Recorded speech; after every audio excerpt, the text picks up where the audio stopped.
Fala galera, e aí? Tudo bem com todos? Espero que sim.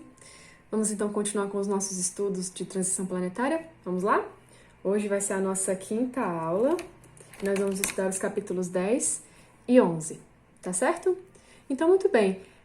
Miranda e sua equipe continuavam lá naquela região que tinha sido atingida pelo tsunami e várias situações aconteciam em que, né, necessitava deles equilíbrio, harmonia para conseguir auxiliar os desencarnados, que não eram poucos, além dos que tinham desencarnado naquela tragédia, né, do tsunami, outros tantos que, né, já estavam ali naquela região, perambulando, sendo escravizados, perdidos, revoltados, todos eles tinham ali uma oportunidade de receberem ajuda.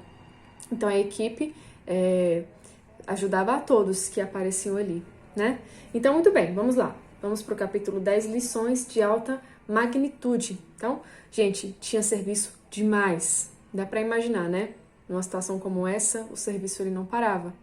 Então, Miranda era o tempo todo ajudando um, esclarecendo o outro, aplicando passes, principalmente ajudando os espíritos desencarnados a se desvencilhar do corpo que já estava morto, porque é um processo difícil.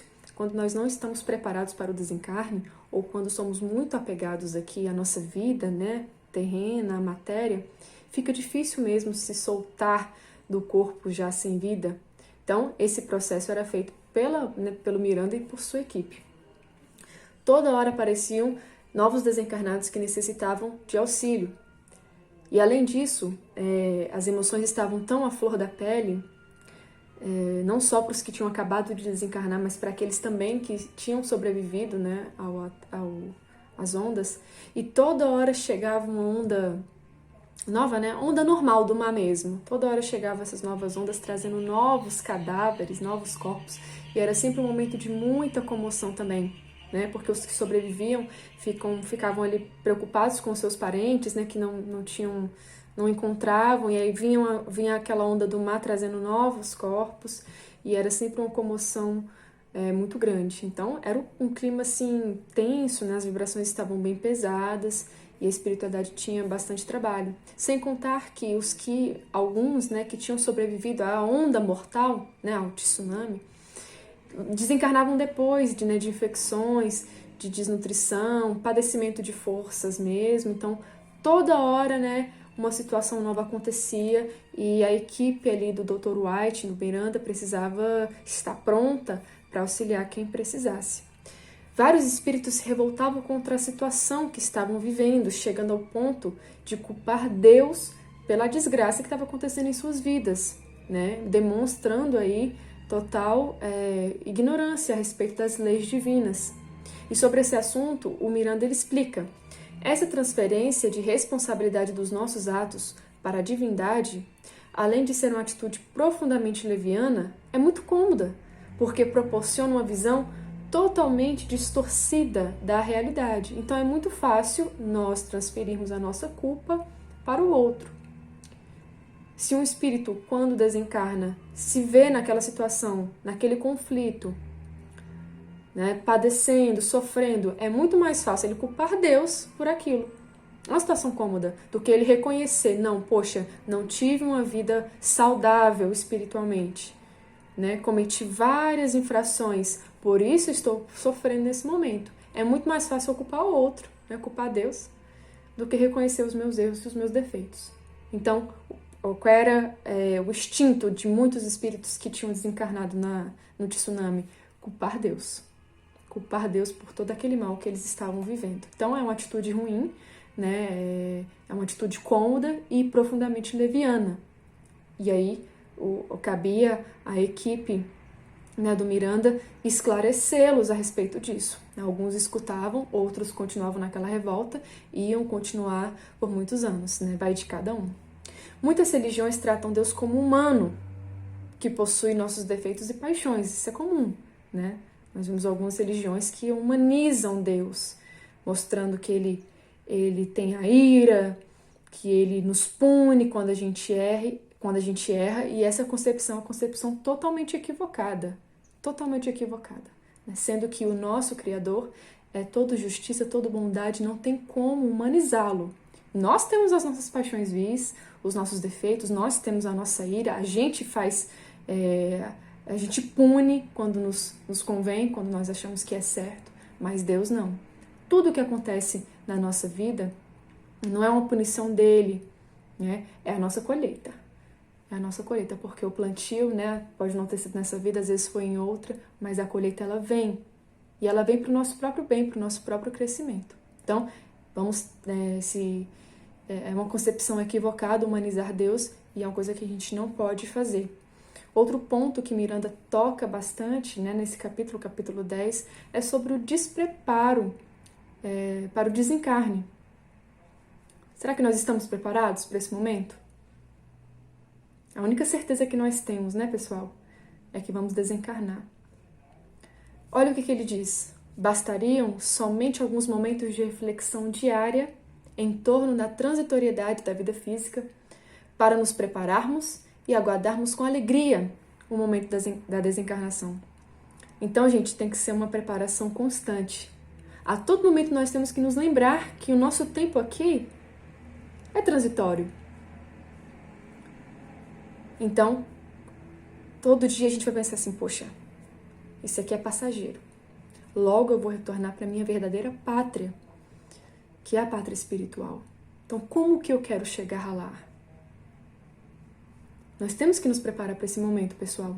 Não é ficar pensando só nisso o tempo todo, poxa, vou morrer. Não.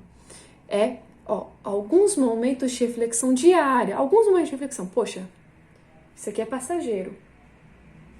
Esses bens materiais vão ficar aqui. Né? A gente não vai levar nada disso.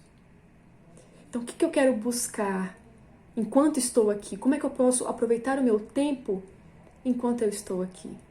São essas reflexões que nós precisamos fazer todo dia um pouquinho, todo dia 5 minutinhos pensar sobre isso, em como nós queremos desencarnar, como nós queremos chegar do lado de lá. Né? No livro Obreiros da Vida Eterna, tem várias situações de desencarne de várias pessoas diferentes. Tem de espírita, tem de católico, tem de evangélico, tem de várias situações, né? E é uma verdadeira preparação para ver com quem a gente quer se parecer quando desencarnamos. A gente quer dar trabalho? Tem muita espírita dando trabalho, né? Que tem todo o conhecimento, mas faltou o preparo, faltou essa reflexão diária, faltou preparar os familiares. Nesse livro Obreiros da Vida Eterna tem um espírita que ele, além de não ter se preparado muito bem para o seu desencarne, não preparou a família. Então estava todo mundo desesperado, mesmo tendo conhecimento, sabendo que a vida continuava, estava todo mundo muito desesperado e dificultou o processo.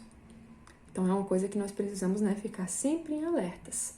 Né? A saudade vem, ela existe, mas ela não pode nos dominar ao ponto da gente ficar assim desesperado. Beleza? Muito bem, esse é o nosso capítulo 10, vamos para o capítulo 11. Então, o trabalho não parava, né? Todo capítulo é assim. O trabalho não parava, e aí o Dr. White, que era o líder ali da equipe do Miranda, ele é procurado por uma senhora, e ela estava em busca do seu neto de 25 anos, que era frequentador ali daquela região. Ele era europeu, mas ele sempre estava por ali. Ele era um usuário de drogas químicas e, além disso, ele seduzia jovens vítimas ali daquela região para comercializar elas, né, para se tornarem prostitutas lá no país onde ele morava e em vários outros países que ele passava também. Então, era um jovem bem comprometido, né, espiritualmente, moralmente falando, né, com as leis divinas, ele era bem comprometido. Mas ela dizia, meu neto, apesar de tudo é meu neto. E aí ela fala um pouquinho sobre a situação no momento da onda. Ela diz, ele encontrava-se no Hotel X, né? Hotel X para não dar nomes, né?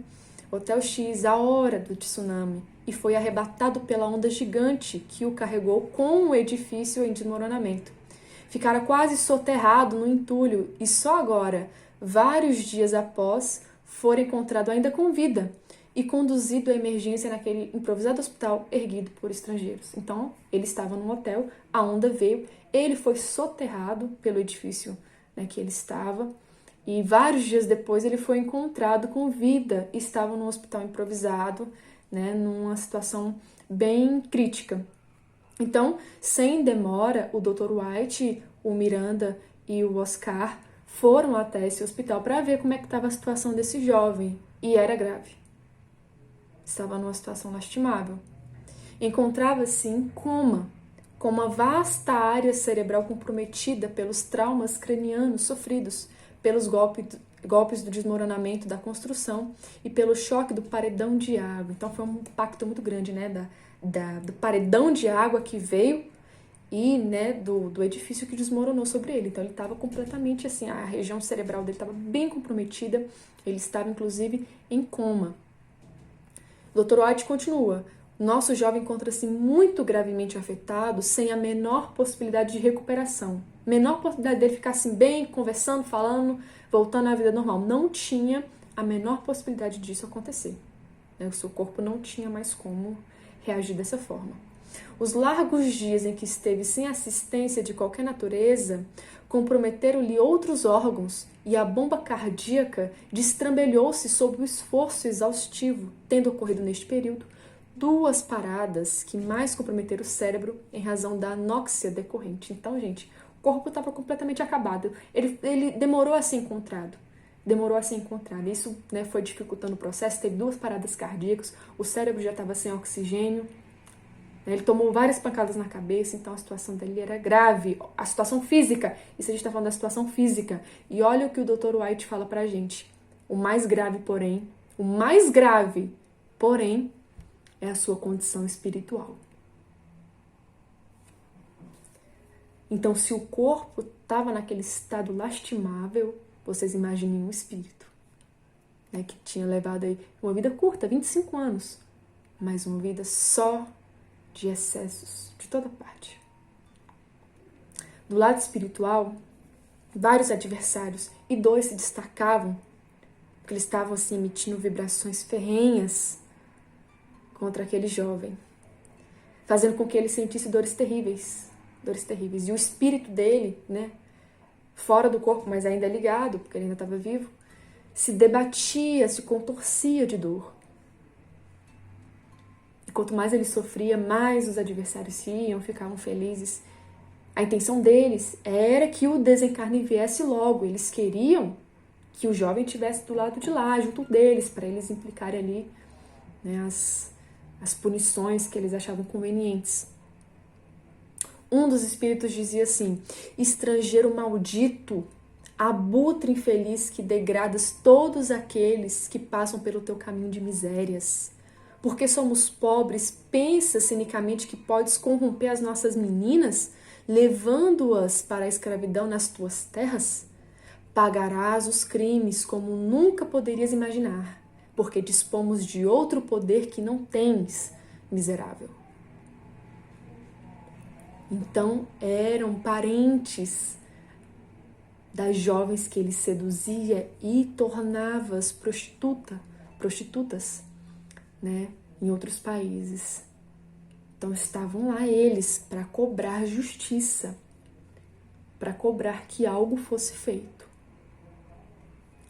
Por isso eles queriam que ele desencarnasse, para que eles aplicassem as punições que eles achavam convenientes. Olha o tanto que ele se comprometeu, né? Além dos espíritos de outras vidas, outros resgates que ele tinha naquela própria vida, ele já piorou essa situação. Dr. White esclarece que aqueles fluidos venenosos que eles, né, os adversários, estavam emitindo, iam fazer com que o corpo do jovem não resistisse por muito mais tempo, não. Não ia aguentar. Tratava-se aí, gente, de um homicídio espiritual. Já tinham ouvido falar nisso? Homicídio espiritual? Pois ocorre. Numa situação dessa, uma pessoa desequilibrada a esse ponto, igual esse jovem estava, sem proteção alguma, sem vigilância alguma, por conta das suas atitudes, né? Podia acontecer um homicídio espiritual. Então a gente, além de termos preocupação com os homicídios que pode acontecer aqui com a gente, né, encarnados, se tivermos invigilantes, podemos ser vítimas de um homicídio espiritual. O homicídio está por todo lado.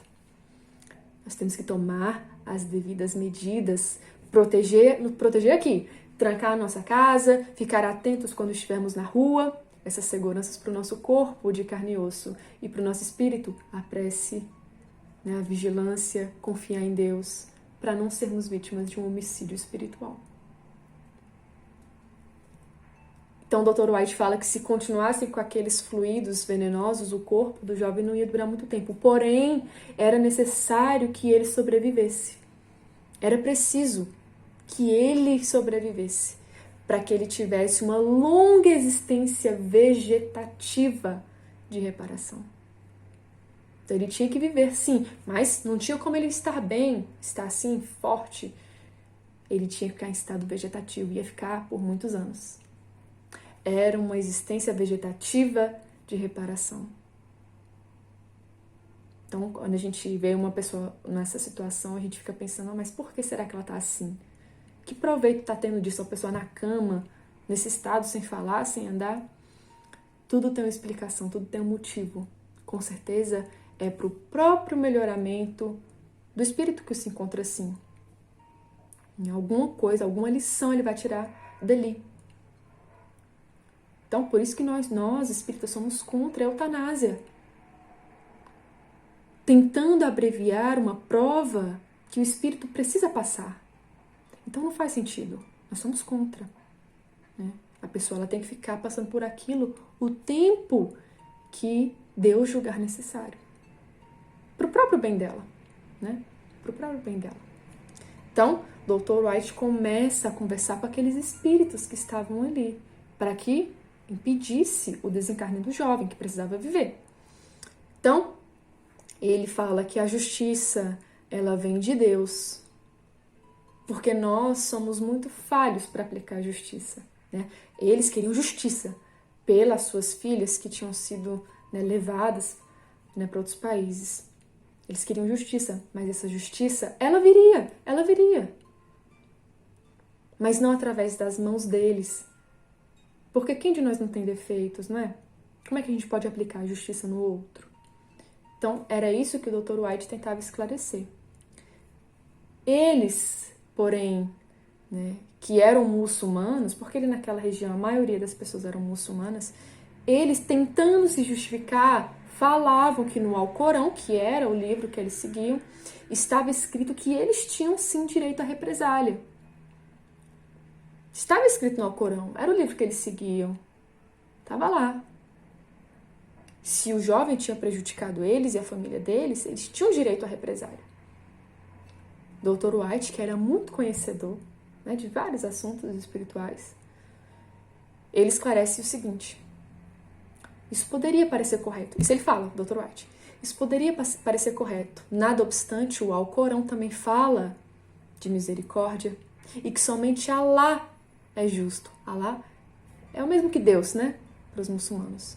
Somente Alá é justo, benevolente e sábio, podendo perdoar os mais perversos infratores. Está lá, gente, no Alcorão mesmo. Fala sobre perdão. Maomé, que é o profeta, né, dos muçulmanos, Maomé reconhece a grandeza de Jesus e da sua doutrina. Portanto, a verdade tem caráter universal.